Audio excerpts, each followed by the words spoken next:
गण समस्त को शुभ सकाळ। आज मु एवं मोर सान भाई पवित्र आम आसी पहुँचीचु पुण्यश्लोक पंडित उत्कलमणि गोपबंधु दासंकर जन्मपीठ सुआंड ग्राम। आपण मैंने जानी ये सुआंड ग्राम दिने अख्यात पल्ली भाव थिला, जार ना गंध कि जानी नथिले, किंतु यही सुआंड ग्राम जन्म नहीं उत्कलमणि पंडित गोपबंधु दास समग्र ओडिशा रे कहीं, समग्र भारतवर्ष रे बा कहीं, समग्र विश्व रे तांकर कार्यधारा एवं तांकर देश प्रति मानव प्रति जो सेवा एवं भल पाइबा थिला ताहारी सकाशु आज सुआंड ग्राम विश्व रे विख्यात होईछि।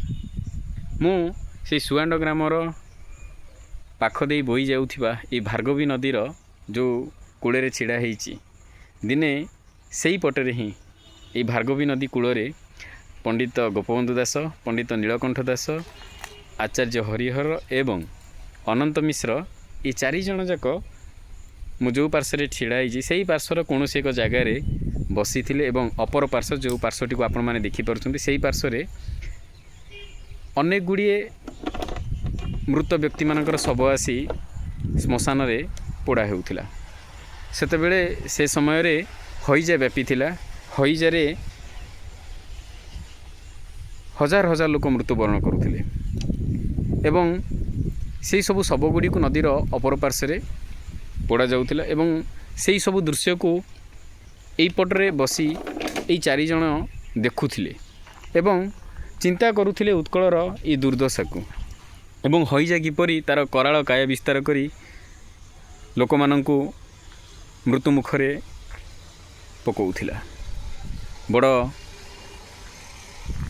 दुख एवं व्यथा ये चारि जनक मनरे बांधी होइथिला एवं सेई दिन से माने शपथ नैथिले एवं चारि जन जाक मिसी शपथ करिथिले जे आमे आज जो उत्कल को देखुचु, जन्म हैला बेले आमे जो उत्कल को देखुचु, मृत्यु बेल को ताठर आहुरी उन्नततर अवस्था जमिति उत्कल को देखिबु, सेथिपई से माने काम करिए बोली से दिन ही यही नदीर मु जो पार्श्व छिड़ा होती से पार्श्व से माने शपथ करते। अपर पार्श्व जलु थाए संख्याधिक लोकंकर चिता। देखंतु केते त्यागपूत जीवन थिला, केते सेवा मनोवृत्ति थिला से मानकर मु जाने ना। बोधहुए मु जो जगार छिड़ा होती निहाती भाव से जगार ही देखुथिबे, कारण ये गोटे पिंडीटी अच्छी कौन पाई अच्छी तो मु जानिनी, हुए तो यही जगार ही से बसी थई पारंती। एठी तारी पछ पाखरे से जो गोपबंधु दास, आचार्य हरिहर, गोदावरीश मिश्र एवं गोदावरीश मिश्र, कृपासिंधु मिश्र ये जो समस्ते थिले तांकरी किछि प्रतिमूर्ति मध्य एठी स्थानित होईछि। बोधहुए एई जो जगह एई जगारू बोधहुए से माने बसिकी से नदीर अपर पार्श्व को लक्ष्य करुथिले।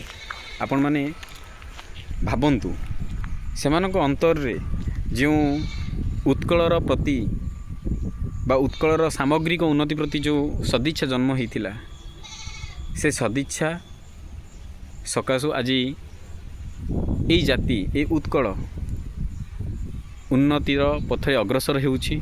आशा करे आहुरी आगकु ए माटी जीव, यार उत्तरदायद माने एवं आम्भे माने यार जेमिति सामग्रिक विकास करिबा, आमे भी सेमति निज निज स्तर रे शपथ करने उचित एवं उत्कल को आहुरी आगू नहीं पारिबा आमरी शपथ पड़े। तेणु मु आपण मानक अनुरोध करुच्ची, आपण थरे हेले गाँ को आसतु एवं ये भार्गवी माटी, ये भार्गवी नदी एवं सुआंड माटी को थरे देखी जातु।